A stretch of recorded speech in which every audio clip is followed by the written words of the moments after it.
Anjarakandy medical കോളേജിലെ നിതിൻ രാജിന്റെ മരണത്തിൽ ഒളിവിൽ പോയ ഡോക്ടർ റാമിനെതിരെ തെരച്ചിൽ ഊർജിതമാക്കി പോലീസ്. മുൻകൂർ ജാമ്യാപേക്ഷ തള്ളിയതിന് പിന്നാലെയാണ് തെരച്ചിൽ ഊർജിതമാക്കിയിരിക്കുന്നത്. മുൻകൂർ ജാമ്യം കിട്ടിയ രണ്ടാം പ്രതി സംഗീത നമ്പ്യാർ എന്ന അന്വേഷണ സംഘത്തിന് മുന്നിൽ ഹാജരായേക്കും. KJ ശ്രീജിത്ത് ഉണ്ട് വിവരങ്ങളുമായി. ശ്രീജിത്ത്, എന്തായാലും മുൻകൂർ ജാമ്യാപേക്ഷ തള്ളിയതോടെ റാമിനെതിരെ തെരച്ചിൽ ഊർജിതമാക്കിയിരിക്കുകയാണ് പോലീസ്. ഇനി കസ്റ്റഡിയിലെടുക്കുക, അറസ്റ്റ് അടക്കമുള്ള കാര്യങ്ങളിലേക്കായിരിക്കുമോ പോലീസ് കടക്കുക? കണ്ണൂർ അഞ്ചരക്കണ്ടിയിൽ നിതിൻ രാജിൻ്റെ ആത്മഹത്യയ്ക്ക് പിന്നാലെ തന്നെ ഈ അധ്യാപകനെതിരെ കേസെടുത്തിരുന്നു. അതിനുശേഷമാണ് ഇദ്ദേഹം ഒളിവിൽ പോകുന്നത്. 15 ദിവസത്തിലധികമായി ഒളിവിലായിരുന്നു. ഇന്നലെ മുൻകൂർ ജാമ്യാപേക്ഷയുമായി ബന്ധപ്പെട്ട് വിധി വന്നു. ആ വിധിയുടെ അടിസ്ഥാനത്തിലാണ് ഇപ്പോൾ പോലീസ് ഊർജിതമായ അന്വേഷണം നടപ്പിലാക്കിയിരിക്കുന്നത്. പോലീസിൻ്റെ കണക്കുകൂട്ടൽ അനുസരിച്ച് കർണാടകയിലേക്കോ തമിഴ്നാട്ടിലേക്കോ ഈ പ്രതി കടന്നിരിക്കാമെന്നാണ് പ്രാഥമികമായ വിലയിരുത്തൽ. അതിൻ്റെ അടിസ്ഥാനത്തിലേക്ക് അയൽ സംസ്ഥാനങ്ങളിലേക്കും ഊർജിതമായി തന്നെ അന്വേഷണം പുരോഗമിക്കുകയാണ്.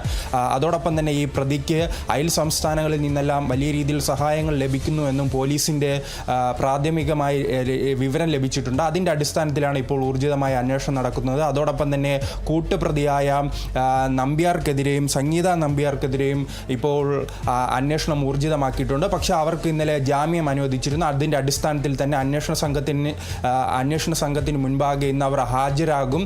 അപ്പോൾ കൂടുതൽ വിവരങ്ങൾ അതിൽ നിന്നും ഈ പ്രതിയിൽ നിന്നുമെല്ലാം ചോദിച്ച് മനസ്സിലാക്കാൻ കഴിയുമെന്നും കൂടുതൽ അന്വേഷണം വ്യാപിപ്പിക്കാൻ കഴിയുമെന്നുമാണ് നിലവിൽ പോലീസ് പ്രതീക്ഷിക്കുന്നത്. അതിനിടയിൽ തന്നെ നിതിൻ രാജിൻ്റെ കുടുംബം രംഗത്ത് വന്നിട്ടുണ്ട്. ഈ ജാമ്യം ലഭിച്ചതിനെതിരെയാണ് രംഗത്ത് വന്നിരിക്കുന്നത്.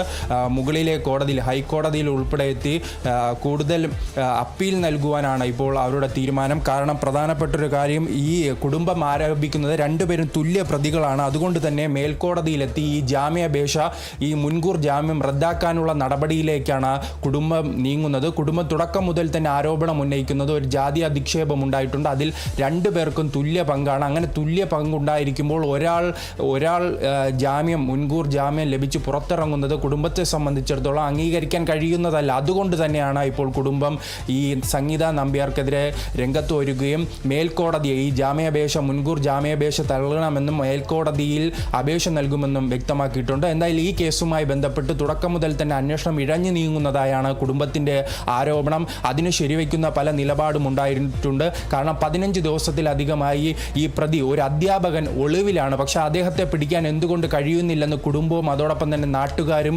സുഹൃത്തുക്കളും ഈ നിതിൻ രാജിൻ്റെ സുഹൃത്തുക്കളും മറ്റ് രാഷ്ട്രീയ പാർട്ടികളും ചോദ്യം ഉന്നയിക്കുകയാണ്. എന്തുകൊണ്ട് ഒരു പ്രധാനപ്പെട്ട ഒരു കോളേജിൽ അധ്യാപകന് 15 ദിവസത്തിലധികമായി ഒളിവിൽ കഴിയാൻ അവസരമൊരുക്കുന്നു? അങ്ങനെ അവസരം കേരള പോലീസിനെ കൊണ്ട് ഒരുക്കുകയാണെന്ന ആരോപണവും പലതവണയായി ഉന്നയിക്കപ്പെടുന്നുണ്ട്.